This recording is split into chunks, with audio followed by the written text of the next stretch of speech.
बिस्मिल्लाहिर्रहमानिर्रहीम। मैं हूं सरदार तिब खान और आप देखें GN प्लस। इस वक्त हम मौजूद हैं इस्लामाबाद हाई कोर्ट में और मेरे साथ मौजूद हैं असद कैसर साहब के वकील हैं आयशा खालिद साहिबा मौजूद हैं। मैडम, क्या केस हुआ है? FIA ने जो नोटिस वगैरह जारी किया था उसकी क्या डिटेल्स हैं और क्या वजह है कि असद कैसर साहब को हरासा किया जा रहा है या गिरफ़्तार किया जा रहा है? क्या डिटेल है उनके केस? अच्छा, जैसे आपको पता है कि PTI लीडरशिप और PTI वर्कर्स के अगेंस्ट बहुत सारी FIRs नॉमिनेटेड में भी हैं और कुछ हिडन FIRs हैं, कुछ अननोन FIRs हैं। उसमें बार बार हरास किया जा रहा है। असद कैसर साहब को भी और जितने भी हमारे PTI के लीडर्स हैं उन सबको हरास किया जाता है। अच्छा, इसमें केस ये था कि असद कैसर साहब की हम लोगों ने ऑलरेडी पेशावर हाई कोर्ट से ओमनी बस बेल एप्लीकेशन ली, जो बेल है वो ली हुई थी, जिसमें पेशावर हाई कोर्ट ने कहा हुआ है कि जब तक जितनी भी FIRs अननोन है या हिडन FIRs हैं उनकी डिटेल ना मिल जाए तब तक आप इनको ना अरेस्ट कर सकते हैं ना ही हरास कर सकते हैं। लेकिन अनफॉर्चुनेटली इस्लामाबाद पुलिस बार बार उन्हें अरेस्ट करने की भी कोशिश कर रही है, बार बार हरास कर रही है और डिफरेंट FIRs, सिर्फ जस्ट नॉमिनेटेड FIRs नहीं बल्कि सप्लीमेंट्री FIRs में भी उन्हें डाला जाता है।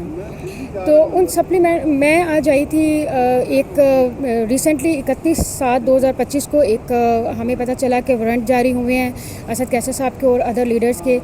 उसमें कंसर्न कोर्ट, जब कंसर्न PS है पुलिस थाना, उनको हमने उनकी ओमनी पिटीशन भी भेजी कि भी ये अभी तक बेल पे हैं और इन्हें अरेस्ट नहीं कर सकते। उसके बावजूद उनके घर में रेड हुआ। उसके बाद एक बार नहीं सेवरल टाइम रेड हुआ और जब उनसे पूछा जाता है तो कहते बस अरेस्ट किया जा रहा है। देखिए, अगर किसी भी FIR में कोई मतलूब होता है, चाहे सप्लीमेंट्री में हो नॉमिनेटेड हो, नॉमिनेटेड तो हमें पता चल जाता है लेकिन सप्लीमेंट्री में उस वक्त ही पता चलता है जब कोई नोटिस आते हैं आपके पास।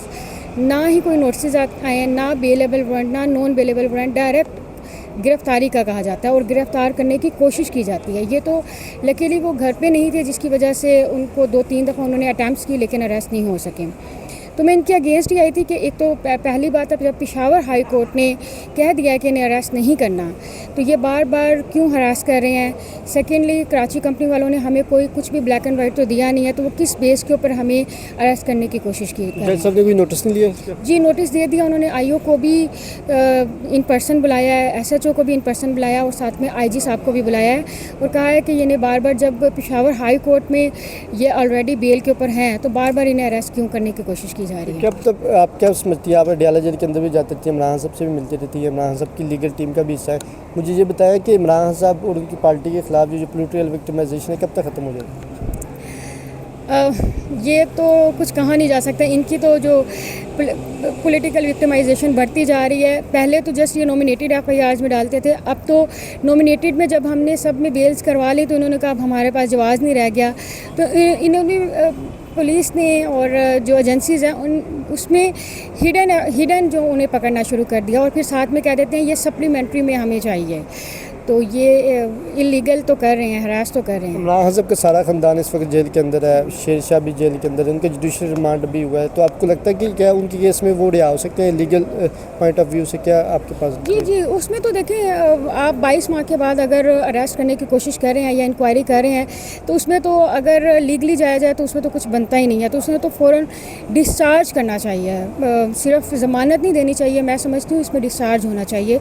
ये केस बनता ही नहीं है उनके ऊपर, लीगली तो बिल्कुल भी नहीं बनता। हाँ, पॉलिटिकली तो आपको पता है उनकी मुश्किलात बढ़ाई जा रही हैं। जो इमरान खान साहब के जितनी फैमिली मेम्बर्स हैं या उनके रिलेटेड जो भी हैं, चाहे उनकी वाइफ है, चाहे उनका भांजा है या भांजे, जितने भी सब हैं, सबको अरेस्ट करने की कोशिश कर रहे हैं। ये तो उनकी जो मुश्किलात हैं वो बढ़ा रहे हैं।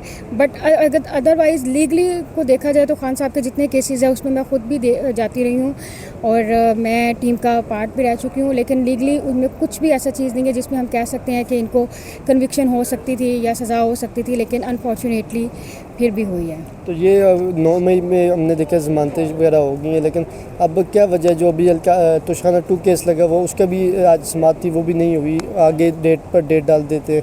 तो डेट क्यों डाल रहे हैं? एक दफ़ा जैसे हमने जो लास्ट हुई थी उसमें कहा था कि हम रोज़ाना की बुनियाद पर करेंगे, खान साहब ने भी कहा था कि नहीं रोज़ाना की बुनियाद पर क्यों करेंगे, एक हफ़्ते का तो कम से कम वक्त दें। कभी जल्दी और कभी ताख़ीर, ये क्या वजह? ये तो इन्होंने रात को मैसेज कर दिया था कि समाअत नहीं होगी और हो सकता है कि एक आध दिन तक लगा दें। पहले बहुत अर्ली हुई है तो शायद मे बी कल तक लग जाए या परसों तक। देखते हैं आज कौन सी डेट होती है। कितने खान साहब पर केसेस हैं जिनसे अगर वो रिहा होते तो खान साहब बाहर आ सकते हैं? जी, एक अलकादिर वाला ही कन्विक्शन है, मेन तो यही है। बाकी 7 एफआईआर जो 26 नवंबर वाली हैं उनकी आज रावलपिंडी में हमने बेल्स लगाई हुई हैं, तो इंशाल्लाह उसमें भी अगर आज बेल्स हो जाती हैं तो खान साहब का सिर्फ अलकादिर वाला ही केस रह जाएगा और बिशरा बीबी का। अगर उनमें भी हो जाए तो खान साहब बाहर हैं। बहुत शुक्रिया, थैंक यू सो मच जी। नाजरीन, ये थी आयशा खालिद साहिबा जो कि हमें तफसीलात से आगाह करी थी। इमरान खान साहब पर अलकादर का केस ये अगर उस पर अगर यहाँ लग जाता है टाइम से तो आयशा खालिद के मुताबिक जो है वो जल्द अज जल्द जो है वो लीगल टर्म्स के अगर हम देखें तो लीगल टर्म्स के मुताबिक इमरान खान साहब बाहर आ सकते हैं और उनकी रिहाई यकीनी हो सकती है और उनको बाहर आने से कोई नहीं रोक सकता। इसके साथ साथ अगर मैं आपको बताते चलूँ तो आज तोशा खाना 2 केस की समाअत थी और वो नहीं हो सकी। और इस्लामाबाद हाई कोर्ट में, क्योंकि आज वर्किंग डे है और प्रॉपर छुट्टियां थी इस्लामाबाद हाई कोर्ट में, आज से जो है वो कोर्ट्स खुली हैं, तो आज से जो है वो लगता है कि शायद अलकादर केस की जो यहाँ समाअत जारी थी जिसमें अलीम गंडापुर और तमाम जो है पीटीआई की सीनियर लीडरशिप यहाँ आती थी, तो वो केस भी लगाने की अब इब्तिदा पीटीआई वकला की जानिब से की जाएगी, जिससे लगता है कि अगर वो केस लगता है तो मेरिट को अगर देखें तो अलकादर में इमरान खान साहब का केस जो है वो खारिज अगर होता है, अगर लीगल टर्म्स देखा जाए तो सलमान सफ्तर साहब अब तक कोई केस अदालत में हारे नहीं हैं, तमाम केसेस जीतते जा रहे हैं और मुसलसल जीतते जा रहे हैं। कोई एक केस ऐसा नहीं जहाँ उनसे को रिलीफ ना मिला हो या उनके क्लाइंट को रिलीफ ना मिला हो।